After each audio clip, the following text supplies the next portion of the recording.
Chances are you're listening to this podcast because you love bringing wedding dreams to life. It's really magical. But getting booked in the first place, well, that's maybe less than magical. Luckily, there's a better way to connect with couples, and that's through Zola, the sponsor of today's episode. Stay tuned to hear more about this incredible opportunity. Hey everybody, it's Andy Kushner with The Wedding Biz, in which I conduct in-depth and revealing interviews of icons and those I feel are the next generation icons of the weddings and event industry, all to provide you with education and inspiration. If you missed last week's episode, it was with Chris and Julie Neubauer of Yonder Design, a firm specializing in graphic design and event branding. Today's conversation is actually the second one with Lewis Miller. The first one, in which I got his backstory and so much more, was episode 292. If you haven't listened to that, be sure to check it out. Lewis is a floral designer and founder of Lewis Miller Design out of New York City and has over 242,000 followers on Instagram as of today. Clients include leading industry professionals in fashion, design, photography, art direction, and architecture, such as Bulgari, Carolina Herrera, Mayor Bloomberg, Chanel, Tiffany, Versace, Bergdorf Goodman, the Whitney Museum, and more. Enjoy this conversation with Lewis Miller. So, Lewis, it's so good to have you on the show again. I don't know if you realize this, but the last time we spoke was September of 2020. And I mean, we were kind of in the thick of the unknowingness of the pandemic. But I remember that you were leaving these stunning floral arrangements out in public in New York City, which I believe you called flower flashes. Is that right? Is that how you call it? Yes, that is correct. Andy, good to be with you and talk to you again. So yeah, we were leaving flower flashes. That's our pop-up floral art installations. They'd actually had started in 2016, but COVID and the pandemic did not stop me, and they seemed to be especially poignant during that period. So that was definitely happening when we last spoke. Well, and I want to encourage everyone to go look at your Instagram, Lewis Miller Design, because I see that you're going strong with them. And is it a book that you have also called a flower flash or something, right? It says you're the author of. So right after we spoke in October, the book, it's simply called Flower Flash, was published, and that came out, October of 2020. So that is a really, we've done flashes since the publishing of that book, but it's got the vast majority of the flashes in there. It talks about the energy and the inspiration and the intent behind the whole initiative. So that's come out since then too.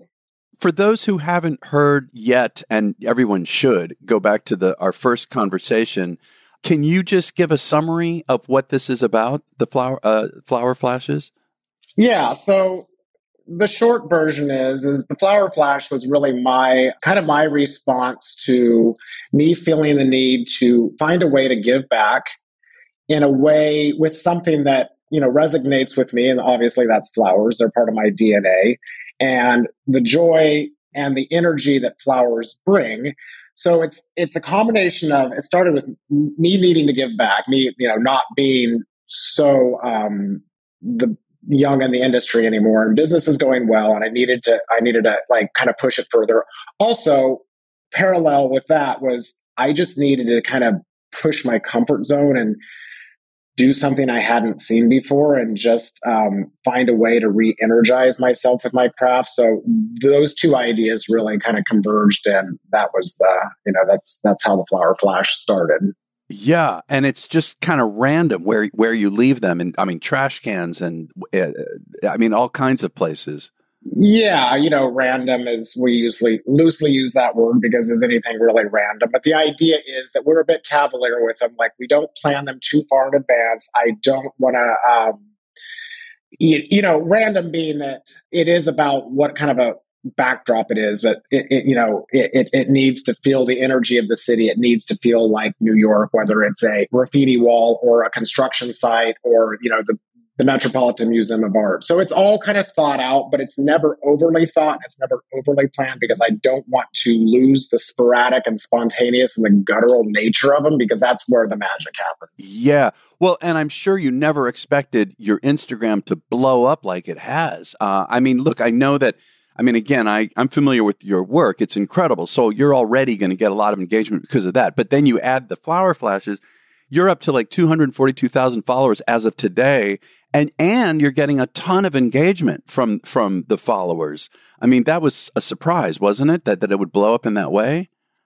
I mean, 100%. Like, who would have thought that me putting flowers in a trash can would have kind of Right. become that, and it's like, I'm going to forever be remembered as that guy, for better or for worse. But listen, no complaints. It's good. And it's really interesting because at some point during this process, I'm like, all right, is this a gimmick? When's it going to end? And definitely during the pandemic and even since then. But I realized that, they really do bring people joy, and flowers really have this amazing ability and this power to kind of shift somebody's day and turn things around. So it sort of went from a passion project to almost more of a responsibility, if that makes any sense.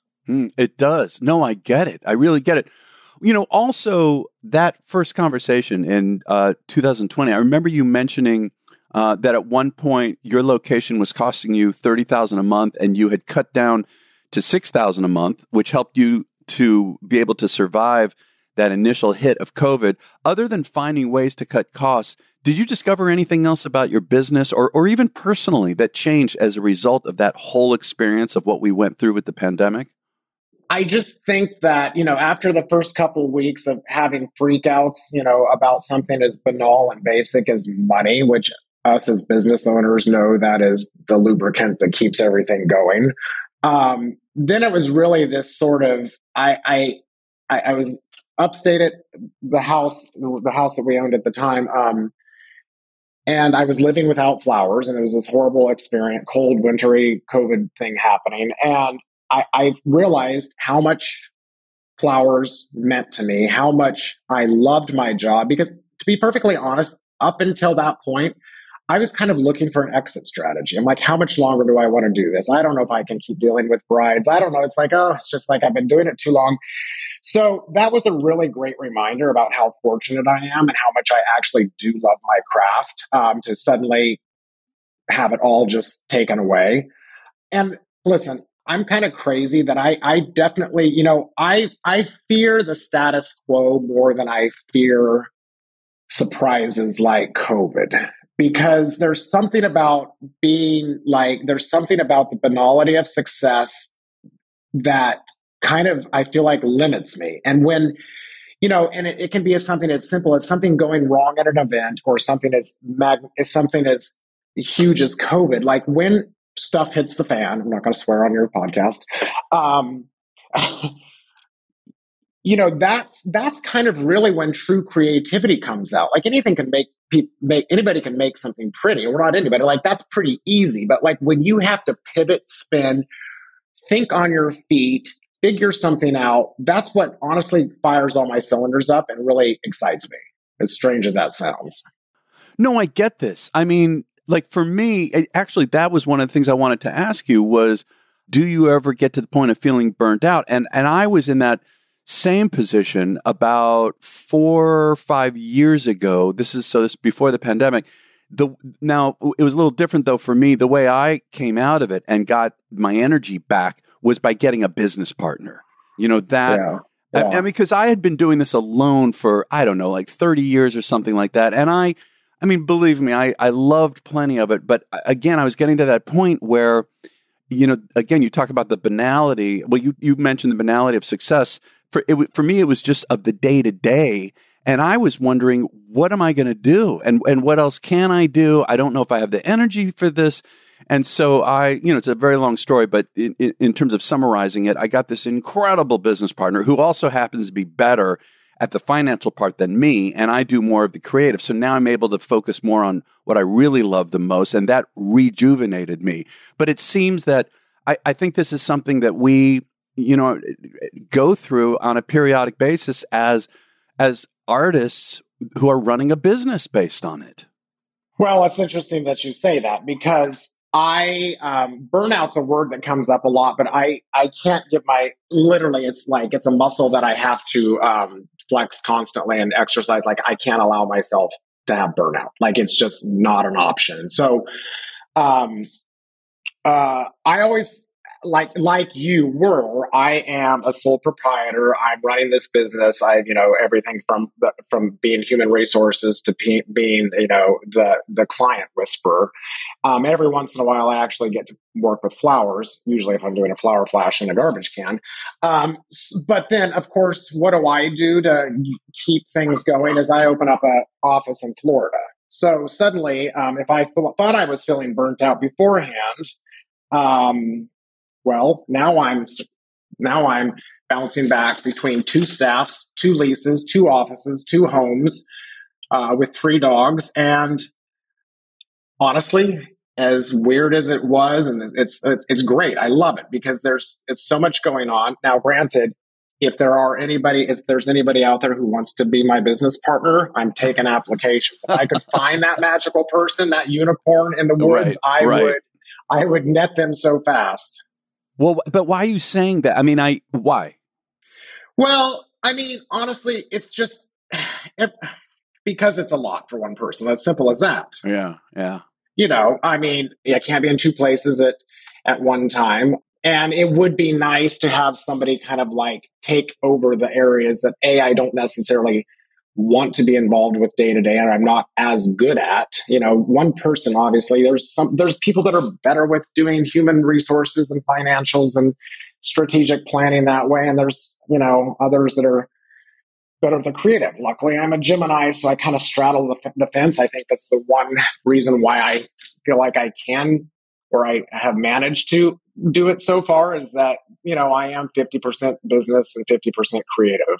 So it keeps it going. There are a lot of people out there that are much better at business than I, and there are a lot of people that are much more creative. And without having a strong base on the opposing side, you can't do it all.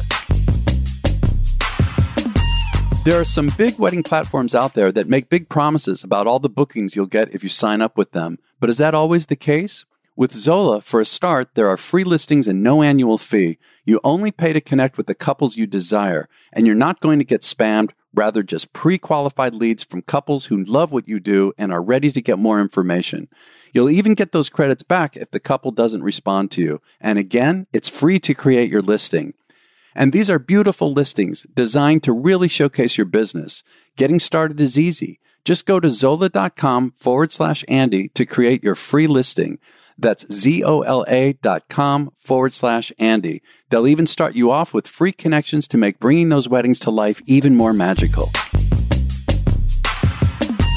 It's interesting, Louis. There were two people that I had interviewed on this show who I'll never forget. I had asked them both a similar question, like, how do you balance, the artistic side with the business side? And I remember one of them said, I remember one of them saying, I love the business as much as I love the creative side. And that kind of blew me away because I couldn't stand the business side. And I just thought, wait a minute, this is a really big person. It was like in the business, like that's interesting. And then another person said, I look at the act of creating a business structure as a creative act.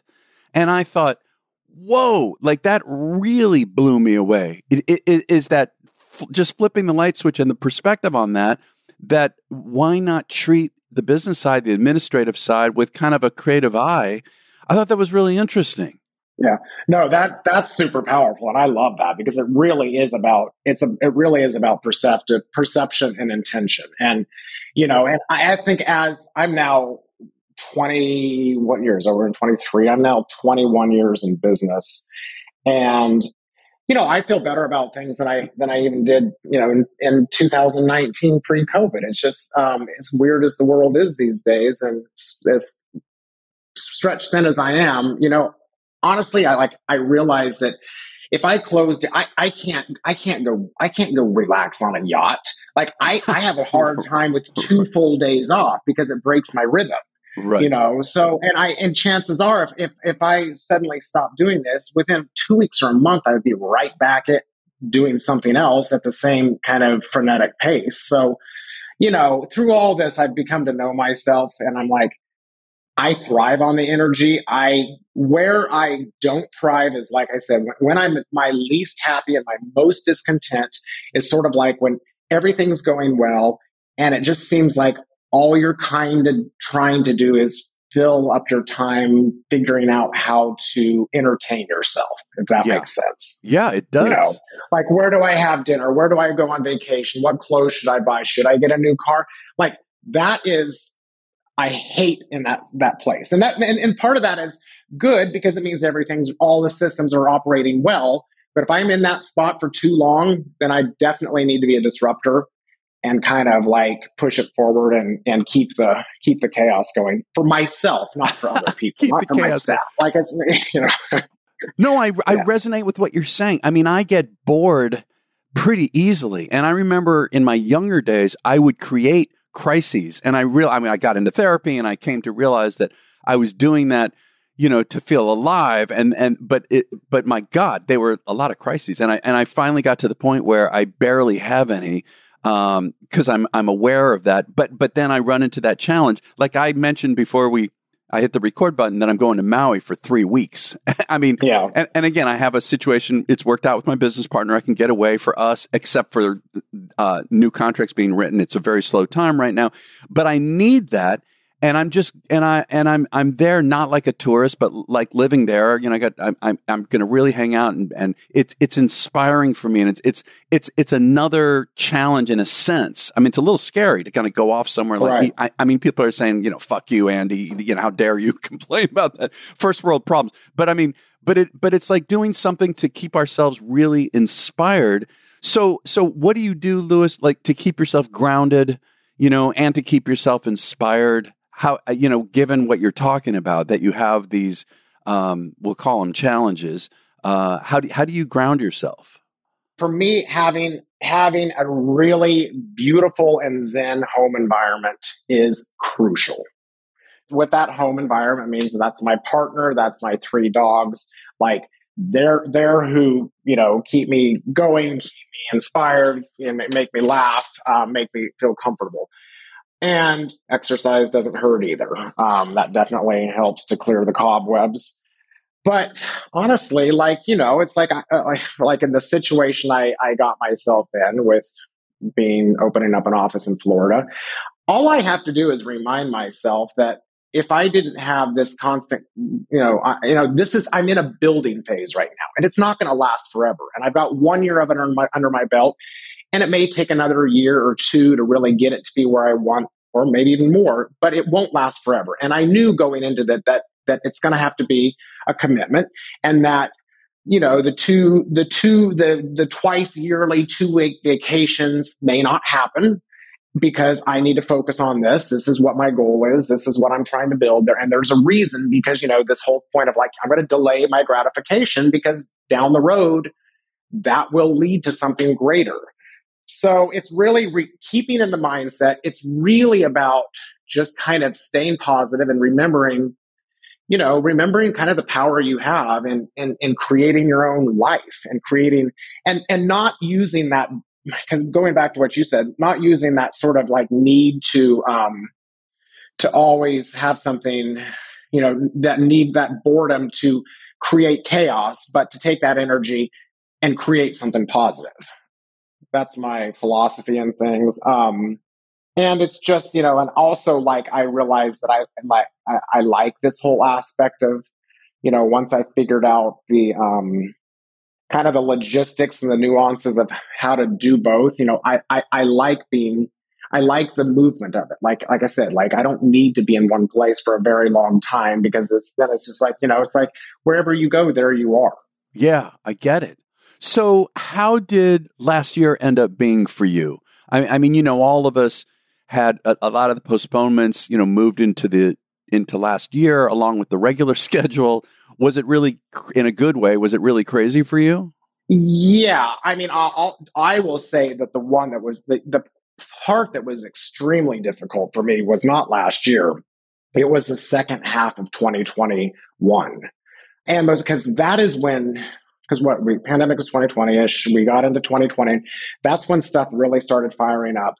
We were full throttle back the speed and the velocity that we were in 2019 with having half the staff, not being able to find help, prices going up, everything was just, and simply being out of practice. Right. And training new producers because certain people from the team had decided that had major life changes. So that was not a fun period. I will say that from, I would say September through November of 2021 was pretty tough. I was averaging about 3 hours of sleep a night. Oh my gosh. It just, if I reminded myself that, I liked it, if I was ever feeling bored because of the status quo, well, this definitely threw me back into the kitchen. Yeah. What do they say? Be careful what you wish for, something like that. Be careful what you wish for. So that was tough. We had some major events. We had a lot of weddings. But we slayed them all. Nobody died. I lived.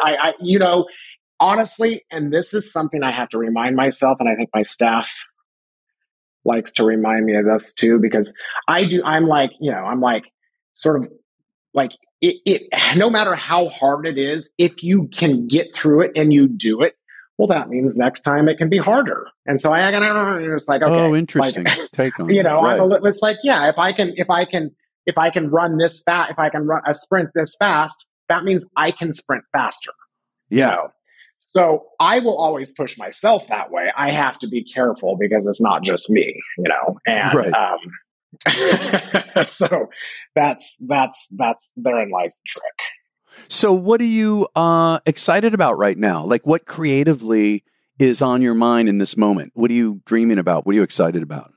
Well, to be perfectly honest, I'm sort of excited for the dust to settle a little bit because in the last 12 months, I've sold a house, bought a house, renovated a house, opened up a new office, moved my whole New York office and into a new space. And then in Florida, had to relocate my office yet again. So jeez. I'm exhausted listening to this. Yeah. And between all that work and clients as usual, right, plus a lot of speaking engagements and book tour things. So I was traveling a lot. Every morning I sit down. I'm like, okay, and like I said, I got 3 dogs, which are basically like children. Like, okay, who's going to daycare when? Playing Tetris with the schedule. So I'm feeling good about it, but honestly, like now the Florida office we're in our second space, but it's starting to come together again. The New York office is really much better, and it's really getting everything's getting streamlined. The house in Florida is done. The house in New York is sold. The apartment in New York is good. Like suddenly, everything is starting to feel normal. You're going to be bored. I don't want that for too long. You're going to get bored. I don't want it for too long. Right. No, but then I can I can stop thinking about this stuff and start thinking about like what's next. But I need to not jump the gun and just kind of enjoy. And I probably should take a vacation or I will lose my relationship. Seriously. So, but I'm it's like I don't know. It's just staying positive. I'm looking forward into the new year, new projects. And, that's what's on my mind. I'm going to continue to do flower flashes and stuff, but I'm always thinking like, what is next? Like what's going to excite me? And I don't know yet. And that's okay. But I can't be in that limbo forever. Yeah. It's getting comfortable. I mean, it's funny. I always think that, I've been doing this so long that I'm comfortable in that zone. But it's not easy, it is not constant. Easy. I mean, I can't talk about it right now, but I have some potentially crazy, exciting stuff coming up related to the wedding industry, but in a whole nother zone. And that's what keeps me, gassed up is like, I don't think no matter how old we are, no matter how long we're doing this, we have to keep finding stuff that, creatively and gets us juiced up and excited. Right. Yeah, 100%. So, and I think a lot of it's just, being aware of what's happening, being aware of where the need is. But right now my needs are for the dust to settle. Yeah, got it. Well, geez. Just a little bit. Well, Louis, what an incredible catch-up. This was great. I really enjoyed this conversation with you. Thank you. Yeah, and I would love to, every year or so, touch base, see how things are going, and And so thank you for taking the time today for this. Really appreciate it. My pleasure. Thank you so much for inviting me on again. I'm really honored to be a part of your show. Yeah, thanks for saying that. Thank you for listening to my conversation with Lewis Miller. If you enjoyed this episode, please don't keep it to yourself. Be sure to tell a friend and share it. You could find Lewis's site at lewismillerdesign.com. And on social media, particularly on Instagram, you can also find them at Lewis Miller Design. And remember to go to zola.com/Andy to create your free listing and get your first few connections for free. Next week's episode is going to be with Susan Kidwell, General Manager with Hensley Event Resources, which is a tenting and space transformation company. And be sure to follow us on Instagram at The Wedding Biz, and we'll catch you next week.